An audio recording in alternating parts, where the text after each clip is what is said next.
Mas aí, continuando, né? Vê que só em 1930 a astrologia ganhou popularidade, começou a ir para o povão. Até antes disso, era só quem tinha conhecimento, quem tinha dinheiro, o pessoal da elite. Então, esse outro carinha aqui, que é o Richard Harold Nailoro, ele criou uma coluna semanal de horóscopos para os signos num jornal britânico chamado Sunday Express. E foi aí que ganhou popularidade.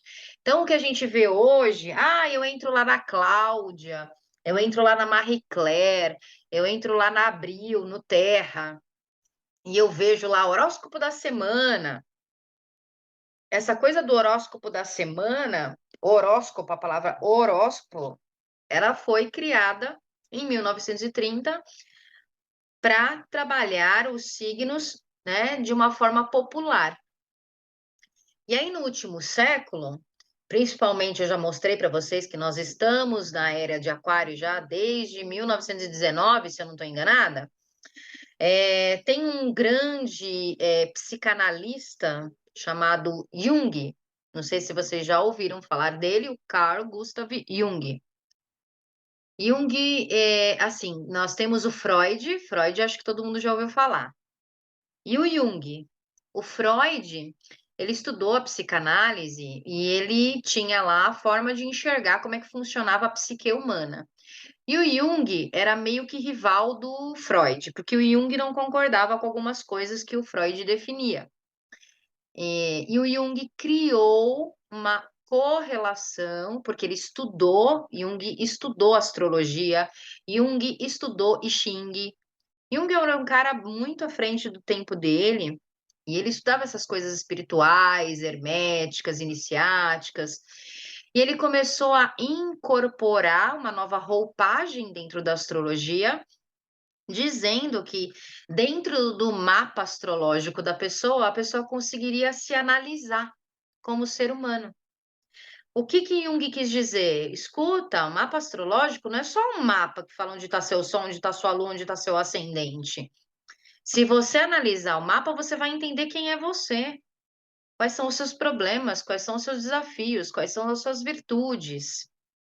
Então, ele entendia que o mapa natal, a carta natal, o mapa astrológico, era uma forma da gente acessar o nosso inconsciente, da gente entender não só a pontinha do iceberg, que é o que a gente enxerga, mas também todo o resto do iceberg está embaixo da água, que é aquilo, aquilo que as sombras escondem, aquilo que o ego não quer ver, que é o nosso inconsciente. Então ele teve uma grande sacada, mas ele não teve isso, né, não baixou nenhuma entidade nele, ele falou, descobriu o mundo. Não, ele estudou pra caramba, não só psicologia, não só psicanálise, como também astrologia e outras ferramentas divinas para entender tudo isso.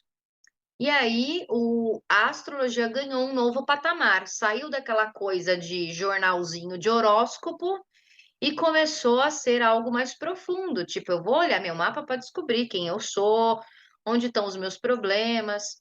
E é o que a gente vê hoje. Então, essa construção da astrologia foi feita desta forma. Então, a linguagem astrológica, ela é feita de símbolos, de mitos. Lá no nosso curso de tarô, eu expliquei para vocês o que são símbolos, o que são mitos, né? Eu dei um monte de mitos gregos para vocês. Então, a constelação de Áries tem o mito dela. A constelação de Touro tem o mito dela, né? O planeta Marte tem o mito dele. Então, se vocês resgatarem o que a gente conversou lá no curso de tarô, vocês vão ver que o planeta Marte tem a ver com Deus Ares, o deus da guerra. Então, Marte fala, assim, de ação, de atitude, mas também fala de brigas, de, né, criar problema, de ser cabeça dura. Então, o Jung, ele foi juntando símbolo, mito com astrologia e criando toda essa roupagem que a gente vê hoje de análise dos conteúdos da nossa psique, do nosso inconsciente, através né, de características psicológicas ou essência do indivíduo dentro do mapa astrológico. Então, o mapa astrológico, ele te mostra tendências. Tendências de desafios, tendências de virtudes, o que pode estar facilitado na sua vida, o que pode estar meio travado na tua vida, mas, de novo, não é uma verdade absoluta. Então, assim, não é porque eu tenho Sol em Gêmeos, por exemplo, que foi o caso aí da Mi, que ela necessariamente tem que ser só aquilo que fala que é o Sol e só aquilo que fala que é Gêmeos. Por quê? Eu mostrei para vocês e vou continuar mostrando ao longo do curso. A gente tem que olhar tudo, porque tudo está entrelaçado, conectado. Então, não adianta só olhar para um pedacinho. Eu tenho que olhar o todo e olhar o detalhe de cada coisa e fazer a conexão disso tudo se juntando de forma harmônica. Aí sim eu vou entender quem eu sou, da onde eu vim, para onde eu vou, o que que eu estou fazendo aqui, o que que é bom, o que que é ruim na minha vida, o que que eu. Não é que é ruim, ai meu Deus, eu estou fadada ao fracasso, porque na minha casa 2, que é a casa do dinheiro, só tem planeta ruim. Não existe isso de planeta bom, de planeta ruim.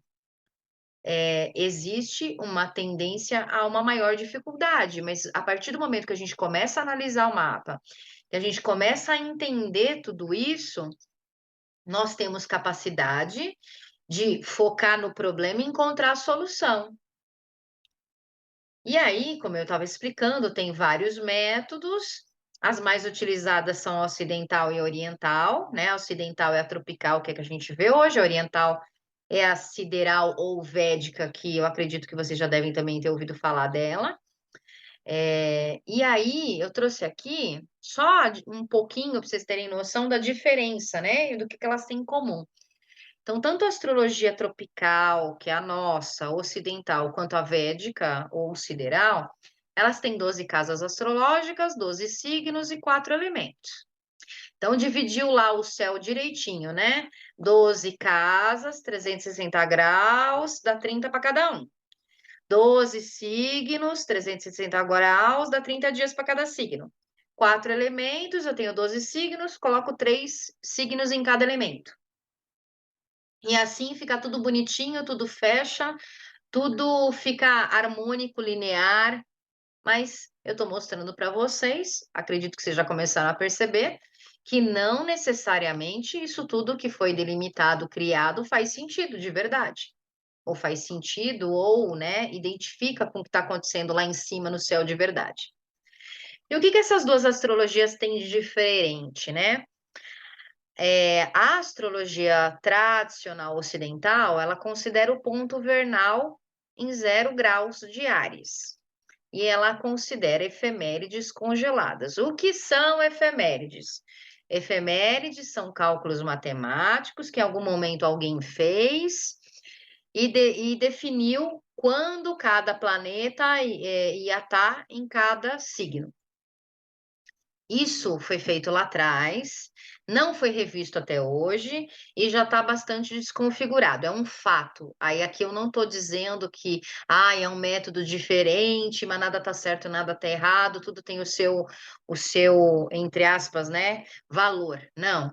Essas efemérides precisam ser revistas e a astrologia tradicional até hoje não fez isso. Porque ela sabe que se ela fizer isso, vai desconfigurar muito, ela vai ter que justificar o porquê que desconfigurou tanto assim. E aí ela não vai ter argumento para dizer que o embasamento, a metodologia ou a convenção dela já não se sustenta mais. É por isso que os astrônomos, os astrólogos, na verdade, não revisam os cálculos das efemérides, tá? E também o ponto vernal, que é 0 grau em Áries, eu vou explicar isso de forma melhor para vocês. Esse ponto vernal, ele não está mais 0 graus em Áries. Ele já está em Aquário, já. Ele não está mais em Áries, ele já passou por Peixes e já está em Aquário.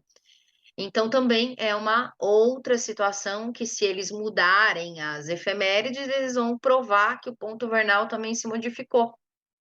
Então, por isso, né, os astrólogos tradicionais não mexem nessas coisas, preferem manter o que há mais de, vamos lá, 6.000 anos e meio atrás foi definido. E a astrologia sideral, ela usa o movimento dos corpos celestes. São chamados pelos védicos de 27 nakshatras. Isso é uma coisa boa. O que que significa? Que a astrologia sideral ou védica, ela respeita o que está lá em cima no céu, mas só para fazer cálculos. Ela não respeita na sua totalidade, na sua integralidade, que é aquilo que eu mostrei no Stellarium. Ó, hoje, dia 15 de julho, não estava em Câncer, estava em Gêmeos. Isso a astrologia védica não faz. Mas ela já fala: "Opa, espera aí, essas efemérides da outra astrologia tá tudo errado, não é mais nada disso. Eu vou me basear no movimento do céu. Se a estrela se movimentou, tenho que seguir a estrela, não vou ficar congelado no tempo igual a astrologia que a gente conhece hoje faz", entende? Então, dentro das astrologias, existem diferenças de conceitos. Alguns conceitos estão ultrapassados e não se sustentam mais, outros conceitos ainda são válidos, mas mesmo eu demonstrando para vocês que tem conceitos e coisas, entre aspas, ultrapassadas, ainda assim, no conjunto da obra, ainda funciona. Porque vocês vão falar para mim: "Ai, Bruna, você está me falando que a astrologia tradicional ocidental que a gente usa aqui, tá tudo errado?" Sim, estou falando isso. Porém, a astrologia tradicional, ela olha o planeta e ela faz uma ligação de planetas, que é os aspectos que eu vou ensinar lá na frente, e é isso que salva a astrologia de hoje. Porque esse pedaço do cálculo ela faz direito, e é esse pedaço que importa para analisar o mapa. Então, essa coisa de, ai, se está em Áries, se está em Touro, se é casa igual, se as casas são todas iguais, ou se as casas são todas desiguais, elas podem dar uma diferença, mas não é uma diferença gritante. E aí, como ela, entre aspas, essa parte de analisar os aspectos dos planetas, eles mantêm algo correto, ajuda a manter a astrologia que a gente vê hoje sem maiores burburinhos. Né, então o que salva, digamos assim, a astrologia tradicional, é que ela, na hora de olhar se o planeta está fazendo conjunção, está fazendo oposição, está fazendo quadratura com outro, de uma certa forma ela respeita o que está lá no céu. O que ela não respeita do céu, são os planetas e as casas. Os signos e as casas, desculpa, os signos e as casas, mas os planetas elas ainda respeitam a configuração do céu, por isso não dá tanto choque de ideias e informações.